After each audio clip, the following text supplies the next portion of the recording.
Hey, everybody. Name's Emma, and if you've got a minute, I've got a tale that's a bit of a roller coaster, one that dives into love, betrayal, and a fight for dignity. Before we dive into the deep end, let me set the stage and introduce you to the cast of this little drama of mine. It starts with me, Emma. Born into what many would call privilege, with a silver spoon and all that jazz. But despite the cushy start, I was raised to value hard work over handouts. My dad's the king of the engine additive world, a self-made man who turned a niche into an empire. Mom's no slouch either, she built a beauty salon empire from the ground up, making her name synonymous with style.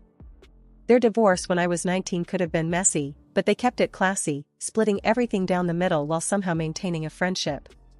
Dad stayed single, content with his business and bachelorhood, while Mom remarried but didn't expand the family beyond me. Enter Jake, stage right. My husband, or as I've come to think of him, the catalyst of my personal upheaval. We got hitched when I was fresh out of college, after I landed a job teaching music to kids with more energy than sense. Life seemed pretty sweet until we hit a bump, I got pregnant, and suddenly, Jake's true colors started to bleed through. One lazy Sunday, sprawled on the couch with his feet up, Jake casually lobbed the grenade into our life. Emma, babe, why don't you just quit your job? Stay at home with the baby. We'll manage. I nearly choked on my tea. Quit my job? Jake, you know we can't afford that on your salary alone. Plus, I love my work. He waved a hand dismissively, a smirk playing on his lips. Come on, Em. It's not like we're ordinary folks. Your dad's loaded. A little help from him, and we're golden. I felt my blood boil. That's not the point, Jake. I'm not tapping into my parents' wealth for our day-to-day. We agreed to live within our means. But Jake wouldn't let it go. Over dinner, in front of his parents no less, he brought it up again.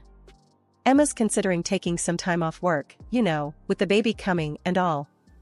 His mom, Carol, a woman with a sharp tongue and an eye for advantage, jumped in. Oh, that's wonderful.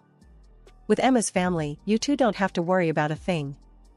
I clenched my fork a little tighter, trying to keep my cool. Actually, we haven't decided anything. And we intend to manage on our own, thank you. Jake's dad, Frank, never one to miss a beat, chimed in with a chuckle. Why play the hard way, Emma? A little help from your folks, and you could be living easy. Why waste that opportunity? The conversation spiraled from there, with Jake and his parents painting grand pictures of a life lived on my parents' dime. Every word felt like a betrayal, twisting the knife a bit deeper. They didn't see me, they saw a ticket to an easy life. That night, lying in bed next to Jake, I couldn't shake the feeling of isolation. Jake, do you really think we should be relying on my parents like that? I whispered, hoping for some sign I'd misread the situation. He rolled over, facing me with those eyes that once melted my heart. Emma, it's not about need. It's about what's smart. Your parents can afford it, and we deserve a break. Why not take it? Deserve. That word echoed in my head long after Jake had drifted off to sleep. It was clear we were on different paths, with different values. I lay awake, staring at the ceiling, wondering how I'd missed the signs, and where we went from here. After that first clash with Jake about money and pride, I thought maybe, just maybe, we'd find our way back to the same page. But, oh, was I wrong? Enter the in-laws, stage left, with their own special brand of chaos. Jake's folks weren't exactly the poster children for self-reliance. They had this way of sniffing out a free meal from miles away, and my family's wealth was like a beacon to them. One evening, we're all sitting around our cramped living room, and Frank's going on about this new business opportunity that just needed a small investment to get off the ground. So, Emma, darling, Carol starts, her voice dripping with that fake sweetness that could give you cavities. With your family's resources, I bet you could easily help us out. It's such a sure thing. I tried to keep my cool, really I did. Carol, Frank, I've told you before, we're managing our finances independently. My parents' money isn't part of this equation. But Frank, oh, he's got the persistence of a door-to-door salesman. Come on, Emma. It's not like you'd feel it. What's a few thousand to your dad? He probably spends that on golf in a weekend. The audacity floored me. Here they were, sitting in our home, eating our food, and they had the guts to treat my family's hard-earned money like it was theirs for the taking. Jake tries to play mediator. Maybe they have a point. It's just a loan, right? We could help out family. Family? I nearly choked on the word. Jake, when did we decide it's our job to bankroll your parents' dreams? The room went ice cold. Carol, not one to let a moment of drama go by unexploited, piped up. Well, I never. Here we thought family helped each other out. But if you're going to be stingy. Stingy? Now, I was seeing red. Working for what you have isn't being stingy, Carol. It's called being responsible. Maybe you should try it sometime. Frank tried to smooth things over, but the damage was done. Look, Emma, no need to get upset. We're just talking here. Talking, right. I couldn't hide my sarcasm. Seems like all we ever do is talk about how my family can solve your problems. That night, after they finally left, with Jake apologizing for his parents' misunderstanding, I lay awake, staring at the ceiling. It wasn't just a misunderstanding. It was a full-on invasion of our lives by two people who saw me not as a daughter-in-law, but as a walking, talking ATM. After our little Lily came into this world, life took a turn I didn't quite expect. You'd think the arrival of a grandchild would bring out the best in people, right? Well, not so much with Jake's folks. They showed up at the hospital with what had to be the cheapest onesie from the discount bin. It still had the clearance sticker on it.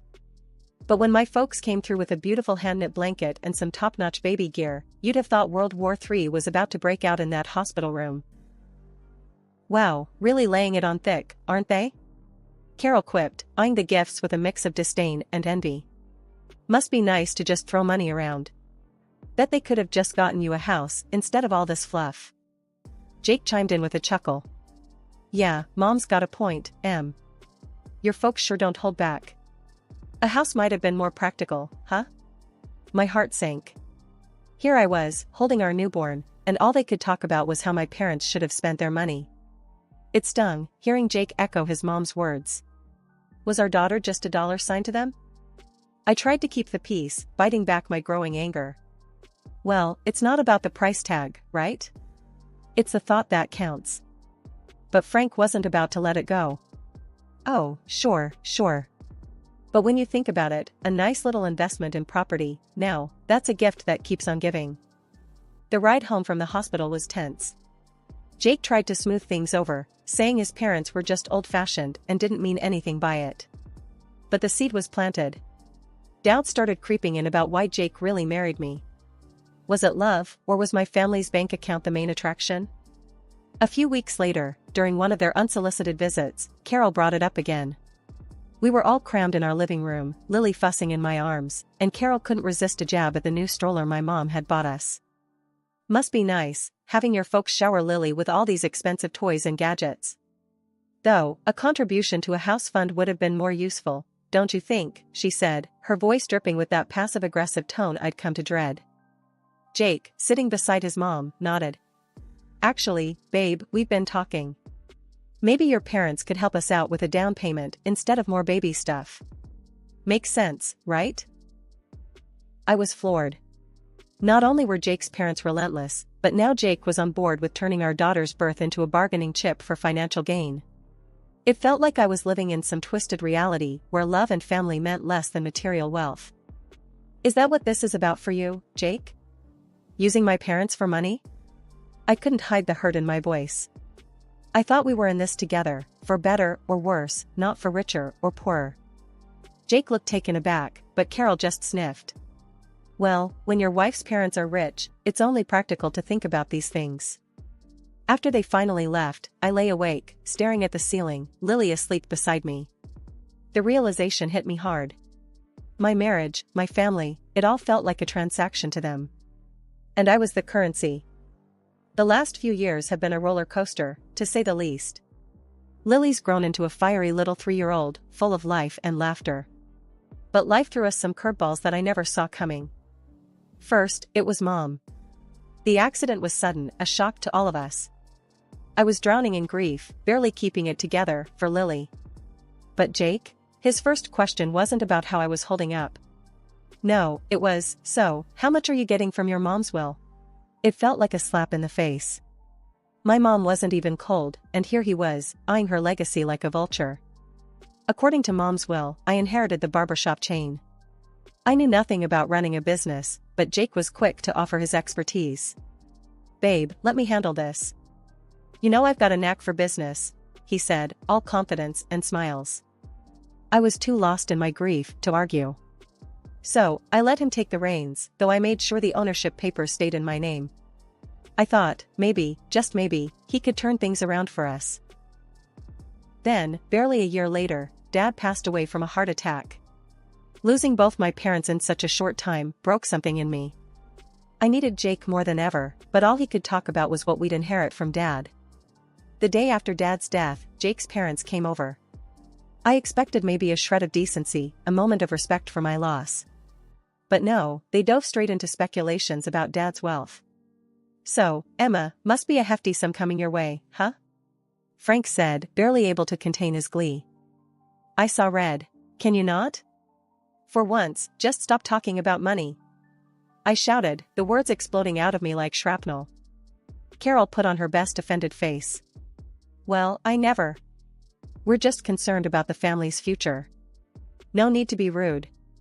Jake tried to play peacemaker, as always. They're just curious. It's a big deal, you know?" "A big deal?" I echoed, my voice rising. "My parents are gone, Jake. And all you and your parents can think about is cashing in? Is that all I am to you? A bank?" The room fell silent. The tension was thick enough to cut with a knife. Jake looked at me, then at his parents, and mumbled some half-hearted apology. But the damage was done. I couldn't stand the sight of them, their greed, their complete lack of empathy. "Get out," I said, my voice steady, but cold. They left, Carol muttering under her breath, Frank with a scowl. Jake lingered, trying to justify his parents' behavior. But I was done listening. 2 days after my dad died, Jake comes bouncing through the doorway earlier than usual. "Babe, I've got awesome news." He beams at me, barely containing his excitement. "I've struck a deal to sell the hairdresser chain. Can you believe it?" My jaw nearly hit the floor. "What? You did what without even asking me?" I was fuming, feeling a mix of betrayal and disbelief. Before we could really dive into it, his folks showed up, ready to party like we'd hit the jackpot. They brought in this feast from some fancy restaurant and a bunch of brochures that screamed high roller. Carol was all smiles, waving those brochures in my face. "Guess what, honey? We've sold the old condo and put down a deposit on a beach house. We're all moving to the coast." I stared at her, feeling like I was trapped in some bad dream. "Hold on. You what?"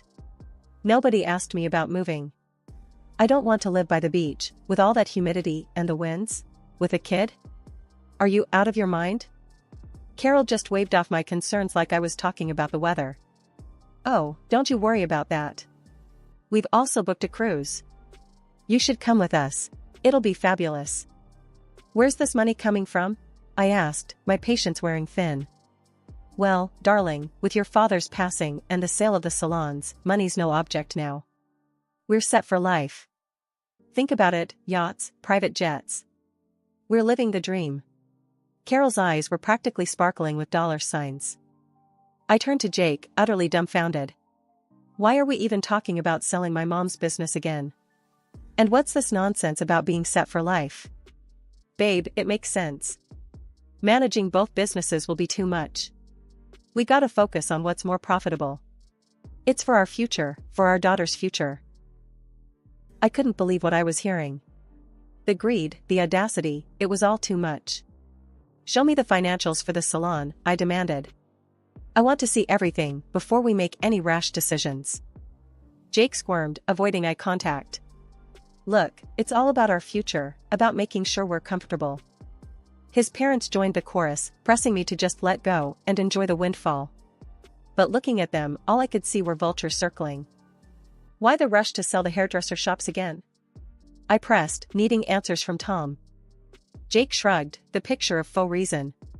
"Look, babe, after your dad's gone, juggling both businesses just doesn't make sense. We gotta focus on what brings in more dough. The car oil thing is a gold mine, compared to the salons." His folks perked up at this, chiming in with their 2 cents. "Darling, think about it. Selling those little shops could give you a life of luxury. Why waste your time on them? his mom cooed, her voice dripping with greed. The sight of them, practically salivating over my inheritance, made my skin crawl. I want you to leave. Now. I said, my voice firm, my resolve stronger. This is a time to mourn my father, not feast on what he left behind. Jake tried to interrupt, but I cut him off. And another thing, this is my inheritance we're talking about. Mine. You and your parents have no say in this. The air turned icy as they realized I wasn't the pushover they thought I was. With heavy steps and heavier scowls, they left, leaving me to ponder the lonely battle ahead. The dawn after my father's funeral found me in a fog of grief, the world around me dulled to a monotonous gray. That's when Jake decided to inject his version of color back into our lives. Over a breakfast that tasted like cardboard, he launched into his agenda. We need to call a meeting with the founders of your father's company, pronto, Jake stated, his voice slicing through the quiet like a knife. I paused, a piece of toast halfway to my mouth, and stared at him. Jake, my father has just been buried. Can't this wait? I need some time to process everything. He waved off my concerns with a flick of his hand. Time is money, babe. We need to act fast. Frustrated and seeking clarity, I reached out to our family lawyer, asking for a breakdown of the barbershop chain's status and a primer on my father's business dealings. Information, I hoped, would give me some ground to stand on. A month whirled by in a blur of legal jargon and financial statements until Jake, accompanied by his parents, descended upon our house once more, each of them bursting with unsolicited advice and greed-laden suggestions. Without so much as a hello, Jake dove right in. You know, I've been thinking, I'm the right man to lead your dad's company. The audacity of his claim left me speechless, but he wasn't done. And, I'll need a new car. Something that screams business mogul. The latest BMW should do the trick. Before I could even muster a response, Carol chimed in with her own outrageous demands. The coastal house is nearly ready. We just need to throw in another $300,000, plus some for furniture. And, dear, I expect you to set up an account for me. I need to maintain my lifestyle, after all. After listening to their endless demands, I knew what I had to do. It was like a switch flipped inside me. No more Mrs. Nice Gal. Clutching the divorce papers like a shield, I stepped forward, interrupting their chatter. Jake, we need to talk, I announced, placing the papers before him on the coffee table. He picked them up, a frown creasing his forehead. What's this, then? His attempt at nonchalance couldn't hide the tremor in his voice. Divorce papers, I stated, every word deliberate, icy. I've had the business audited. Jake, you've run it into the ground. It's teetering on the edge of ruin because of your management. His face drained of color, a guilty child caught in a lie. I was trying to make it better, he stammered, his excuses as flimsy as his confidence. Make it better? By firing our most talented staff and neglecting the core of what made the business succeed. My voice rose, fueled by a cocktail of anger and betrayal. Carol, ever the meddler, couldn't resist intervening. Now, dear, let's remember he's entitled to half of everything. Marriage binds assets, after all. I couldn't help but laugh, but there was no joy in it. Nice try. But everything's been in my name since before I made the colossal mistake of marrying your son. He gets nothing from me. The room went silent. They were stunned, their grand schemes shattering around them. And another thing, I added, staring Jake down. You're going to pay back every penny you've cost the business. Every single penny. When the reality of the divorce finally hit Jake, his reaction was to desperately grovel, pleading with me to reconsider. Please, can't we talk about this? There has to be another way, he begged, his voice cracking with desperation. His parents, not to be outdone in the drama department, launched into their own tearful performance. They lamented about sinking all their funds into the coastal house, a property now hanging by a thread without the next installment. We're going to lose everything, his mother sobbed, her tears flowing freely. Please, think of what this means for us. I listened, my heart hardened by their previous actions, feeling nothing but a detached coldness towards their plight. Sorry, but that's your mess, I stated, my tone unwavering. With a newfound resolve, I guided them to the door, closing it, and this chapter of my life, behind them. In the days that followed, I didn't allow myself to dwell on the past. Instead, I focused on the future, selling the apartment that Jake and I once shared. The sale provided just enough for a quaint, welcoming house that promised a new beginning for my daughter and me. Stepping into our new home, I felt a weight lift off my shoulders, a sense of peace enveloping us in a way that had been missing for too long. The wheels of justice turned slowly but surely, and when they finally caught up with Jake, he was ordered to compensate for the turmoil he'd inflicted on the hairdresser chain. The courts determined that his recklessness had a price, and he was forced to liquidate his share of our old apartment to meet his financial obligations. Watching him being held accountable for once felt like a bittersweet vindication for the hardship he'd put us through. Out of nowhere, my phone rang one day, and on the other end was my former mother-in-law, her voice laced with desperation. "We're in a bind. We need help to buy a place, any amount would help," she pleaded, her audacity leaving me incredulous. I took a deep breath, collecting my thoughts, before responding. "You made your bed," I replied, my tone steady and resolute. "It's time you lie in it." Ending the call, a mix of emotions washed over me, anger at their continued sense of entitlement, but also a profound sense of freedom from their clutches. After everything that went down with the divorce and wrestling back control over my mom's hairdresser chain, life finally started to brighten up again. It was a tough climb, but gradually, the salons began to find their old spark. Bringing back those top stylists we'd lost felt like a victory parade. Watching them walk back through those doors, ready to bring their magic back to our chairs, it was like watching the place come alive again. Turns out, I was more cut out for the business world than I'd ever imagined. Each day was a new lesson, a new surprise about what I could achieve. If it hadn't been for being cornered by life's cruel twists, I might never have uncovered this side of me. Handling my dad's car oil business was another mountain to climb. For now, I decided to bring in a manager to steer the ship while I got my bearings. "It's all yours for now, but keep me in the loop," I told him, making it clear I was still in charge. "Once Lily's old enough, maybe around 20, I'm thinking of passing it to her if she's interested. I want her to have options, to choose her path. Meanwhile, I'm dipping my toes into it, learning the ropes." Our new home, just me and Lily, was a haven of peace, a world away from the turmoil we'd left behind. It was small, sure, but it was ours, a place where we could grow, heal, and build something new. Every corner filled with laughter, every nook cradling a memory we were making together. Out in the garden, Lily's laughter was a balm to my soul. "Mommy, when I grow up, I want to be just like you," she'd say, her eyes alight with wonder and admiration. "You're going to be even more amazing," I'd respond, pulling her into a hug. I knew, deep down, that we were on the brink of something wonderful. Together, we were unstoppable, ready to meet whatever the future held with open arms and hopeful hearts.